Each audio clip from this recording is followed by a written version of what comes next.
1989ರಿಂದ 1993ವರೆಗೆ ನಮ್ಮ ಮುತ್ತೋಜಿ ಸಾಬ್ ಅಂತೇಳಿ ಮಕ್ತುಮ್ ಸಾಬ್ ಅಂತೇಳಿ ನಮ್ಮ ಮಾವರ ಅವರಿಗೆ ಮುತ್ತೋಜಿ ಅಂತೇಳಿ ಮಾಡಿದ್ರು ಸರ್. 89ರಲ್ಲಿ ಅವಾಗ GRR ಮೈಸ್ ಅಂತ ಇತ್ತು ಸರ್, OMC ಮೈಸ್ ಇತ್ತು. ಅದರಲ್ಲಿ ಬರೀ ಎಲ್ಲಾರು ಕಲ್ಲು ಬಡದು ಡಿಲ್ಲರ್ ಕೆಲಸ ಮಾಡಿ ಹಮಾಲಿ ಕೆಲಸ ಮಾಡಿ ಒಂದೊಂದು ರೂಪಾಯಿ ಸರ್. ಅವತ್ತಿಗೆ ಒಂದು ಎಕರೆ ಬಂದು 2,000 ರೂಪಾಯಿ ಸರ್ ಭೂಮಿ. ಅವತ್ತು ಆ 2,000 ರೂಪಾಯಿ ಭೂಮಿ ತಗೊಂಡು ಎಲ್ಲಾರು ತಗೊಂಡು ಅವತ್ತಿಗೆ ಮುತ್ತೋಲಿ ಅಂತ ಹೇಳಿ ಮಕ್ತುಮ್ ಸಾಬ್ ಇದ್ಮೇಲೆ ಅವ್ರ ಹೆಸರ ಮೇಲೆ ರಿಜಿಸ್ಟ್ರೇಷನ್. ಯಾಕಂದ್ರೆ ಸರ್ ಅದು ಒಂದು ರಿಜಿಸ್ಟ್ರೇಷನ್ ಮಾಡೋ ಟೈಮ್ ನಲ್ಲಿ ಮುತ್ತಲ್ಲಿ ಅಂತ ಒಂದು ಅಥಾರಿಟಿ ಬೇಕಲ್ಲ ಸರ್, ಮಜೀದ್ ಅಂತ ಹೇಳಿ ಮಾಡಕ್ ಬರಲ್ಲ. ಯಾಕಂದ್ರೆ ಅಲ್ಲಿ ಸಿಗ್ನೇಚರ್ ಮಾಡವ್ ಇರ್ತಾವ, ಅವೆಲ್ಲ ಇರ್ತಾವ ಸರ್, ಡಾಕ್ಯುಮೆಂಟ್ಸ್ ಇರ್ತಾವ ಸರ್. ಅದಕ್ಕಾಗಿ ನಾವು ಮುತ್ತಲ್ಲಿ ಅಂತ ಹೇಳಿ ಅವ್ರ ಹೆಸರ ಮೇಲೆ ಮಾಡ್ತೀವಿ ಸರ್.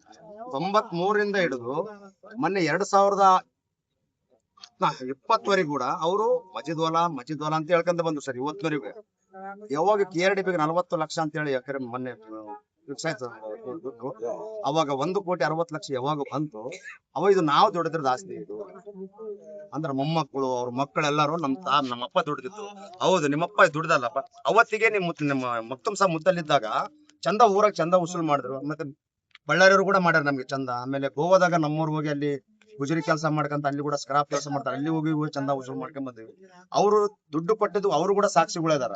ಈಗ ಕಲ್ಲು ಹೊಡೆದಿರೋದು ಯಾರ್ಯಾರು ಅವತ್ತು ಅವ್ರ ಜೊತೆಗೆ ಇರೋರು, ಅವ್ರ ಮೆಂಬರ್ ಕೂಡ ಇದ್ರು, ಅವ್ರ ಜೊತೆಗೆ ಅವ್ರು ಕೂಡ ಎಲ್ಲ ಶಾಮಿಲ್ ಇದಾರೆ. ಇವ್ರು 97ರಲ್ಲಿ ಇವ್ರಿದ್ರು ಯಾರು ಮುತ್ತಲಿ ಸಾಬ್ ಇದ್ರು. 96ರಲ್ಲಿ ಅವ್ರು ಎಳ್ದು ಬಿಟ್ರು ಸರ್. ಅವ್ರು 97ರಲ್ಲಿ ಇವ್ರು ಹೇಳಿದ್ರು ಸರ್. ಅವಾಗ ಸುಲ್ತಾನ್ ಸಾಬ್ ಅಂತ ಹೇಳಿ ಇವ್ರು ಮುತ್ತಲ್ಲಿ, ಅವಾಗ ಮುತ್ತಲ್ಲಿ ಆದ್ಮೇಲೆ ಇವ್ರು ಕೂಡ ಡೋನರ್ ಅಂತ ಬರ್ಕೊಟ್ಟಾರ ಸರ್, ಗಿಫ್ಟೆಡ್ ಬರ್ಕೊಟ್ಟಾರ. ಇದು ಮಜೀದ್ ವಾಲಾ ಅಂತ ಹೇಳಿ ಇವತ್ತಿನವರೆಗೆ ಮಜೀದ್ ವಾಲಾ ಅಂತ ಹೇಳ್ಕೊಂತ ಬಂದು ಈ ದುಡ್ಡು ಯಾವತ್ತು ಬಂತು ಅವಾಗಿಂದ ಅವರು ತಲೆ ಕೆಡ್ಸ್ಕೊಂಡು ಇದು ನಮ್ದು ಪ್ರಾಪರ್ಟಿ, ಇದು ನಮ್ದು ಆಸ್ತಿ ಅಂತ ಹೇಳಿ ಒಪ್ಪ ಆಫೀಸರ್ ತಗ ಹೋಗಿ ಎಲ್ಲ ಒಳಗಿಂದೊಳಗೆ ಸರ್ ಇವ್ರದಾಗ ಬುಕ್ ಆಗ್ಯಾರ ಸರ್.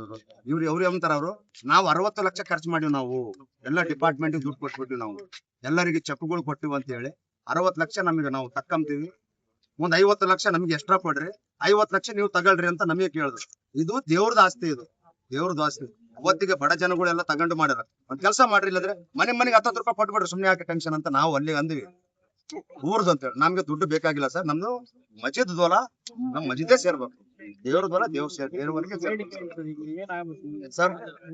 ಸರ್ ಏನಿಲ್ಲ ಸರ್, ಇದು ನಮ್ಮ ಇದು ಯಾವಾಗ 1,60,00,000 ಬಂದ್ವಲ್ಲ ಸರ್, ನಾವು ಹೋಗಿ ಒಬ್ಬಡ ಆಫೀಸಿಗೆ ಹೇಳಿದ್ವಿ ಸರ್. ನಾವು ಸರ್ ಹಿಂಗ ಆಗೈತೆ ಅಂತ ಹೇಳಿದ್ರೆ ಆಯ್ತ್ರಿ, ನಾವು ಅದೇನೈತೆ KRDB ಹೋಗಿ ನಾವು ಮಾತಾಡ್ದು ಅಂತ ಹೇಳಿದ್ರೆ 100 ಭಾಷೆ ಬಂದ್ರು. ಅಲ್ಲ ಅವರು ಕೂಡ ಬಂದು ನಮಗೆ ಅಲ್ಲಿ ಹೇಳಿದ್ರು, KRDB ನಲ್ಲಿ ಬಂದು ಹೇಳಿದ್ರು. ಬಂದು ಅಲ್ಲಿ ದುಡ್ಡು ಬಂದು ನಾವು ಇದ್ರಾಗ ಕೋರ್ಟ್ ಆಗ್ಯದ ಸರ್ ದುಡ್ಡದು. ನಾವೇನ್ ಮಾಡ್ತಾ ಇದ್ವಿ ಸರ್, ನಮಗೆ ನಯೀಂ ಸಾರ್ ಬಿಟ್ಟು ವಕೀಲು, ನಮಗೆ ಸತ್ಯಮೂರ್ತಿ ಸಾರ್ ಅಂತ ಹೇಳಿ ಅವ್ರ ಅಡ್ವೊಕೇಟ್ ಕೊಡ್ಬೇಕು ಸರ್ ಅಷ್ಟೇ. ಅವ್ನು ನಯೀಂ ಸಾರಿಗೆ ಯಾಕೆ ಕೊಡಬೇಡ ಅಂತ ಹೇಳ್ತೀವಿ ಸರ್ ಅಂದ್ರೆ, ಅವರು ನಮ್ಮ ಕಬರ್ಸ್ತಾನಲ್ಲಿ ಬಳ್ಳಾರಿ ಪ್ರಾಪರ್ಟಿನಲ್ಲಿ ಅವರು ವಿರುದ್ಧವಾಗಿ ಅವರು ಫೈಟ್ ಮಾಡಕತ್ತ ನಯೀಂ ಸರ್. ನಾನು ಇದೇ ಮಾತು ರಿಯಾಜ್ ಅಹಮದ್ ಖಾನ್ ಸಾರಿಗೆ 100 ಬಸ್ ಸರ್ ಕೇಳಿದ್ವಿ, ಇಲ್ರಿ ಸ್ವಲ್ಪ ಮ್ಯಾಲಿಂದ ಮಾತಾಡ್ಬೇಕು ಅಂತ ಹೇಳಿದ್ರು. ಅಲ್ಲಿ ಏನು ಒಬ್ಬಡು ಮೆಂಬರ್ ಅಂತ ಅವ್ರು ಅಲ್ಲಿ ಬೆಂಗಳೂರಿನಾಗ ಸರ್, ರಿಯಾಜ್ ಅಹಮದ್ ಖಾನ್ ಫೋನ್ ಮಾಡಿದ್ರಿ ಸಾರಿಗೆ, ಸರ್ ನಮಸ್ಕಾರ ಸರ್ ಅಂತ. ಹೇಳ್ರಿ ಸರ್, ಏನಿಲ್ಲ ನಯೀಂ ಸಾರಿಗೆ ಬೇಡ ಸರ್ ಅಡ್ವೊಕೇಟ್ ಕೊಡೋದು, ನಾವು ಸತ್ಯಮೂರ್ತಿ ಕೊಡ್ರಿ ಅಂತ ನಾವು ಕೇಳ್ತೀವಿ ಸರ್. ಅಲ್ರಿ ನಿಮಗೆ ಗೊತ್ತಾ, ನಮಗೆ ಗೊತ್ತು, ನಾನ್ 40 ವರ್ಷ ಎಕ್ಸ್ಪೀರಿಯನ್ಸ್ ನನಗೆ. ರಿಯಾಜ್ ಅಹಮದ್ 40 ವರ್ಷ ಎಕ್ಸ್ಪೀರಿಯನ್ಸ್, ನಾನು ಅವ್ರಿಗೆ ಕೊಡಂಗಿಲ್ಲ. ನಾನು ನೀವು ಸತ್ಯಮೂರ್ತಿ ಬಿಟ್ಟು ಯಾರಿಗಾನ ಬೇಕಾದ್ರೆ ಹೇಳ್ರಿ, ನಾವು ಅವ್ರಿಗೆ ಸತ್ಯಮೂರ್ತಿ ಸಾರಿಗೆ ಕೊಟ್ರೆ ಚಾಗ್ನೂರ್ ಕೇಸು ಹಿಂಗೆ ಬಡ ಜನಗಳದು ಅವ್ರು ಫೈಟ್ ಮಾಡಿ ಅದು ಚಾಗ್ನೂರಿಗೆ ಬಂದಂಗ್ ಮಾಡಿದ್ರು, ಊರಿಗೆ ಬಂದಂಗ್ ಮಾಡಿದ್ರು. ನಮಗೆ ಸತ್ಯಮೂರ್ತಿ ಸರ್ ನಮಗೆ ಒಳ್ಳೆ ಅಡ್ವೊಕೇಟ್ ಅವರು, ಅವರಿಗೆ ಕೊಡ್ಬೇಕಂತ ಹೇಳಿ ನಮ್ಮ ಊರ್ ಪರವಾಗಿ ಒತ್ತಾಯ ಸರ್.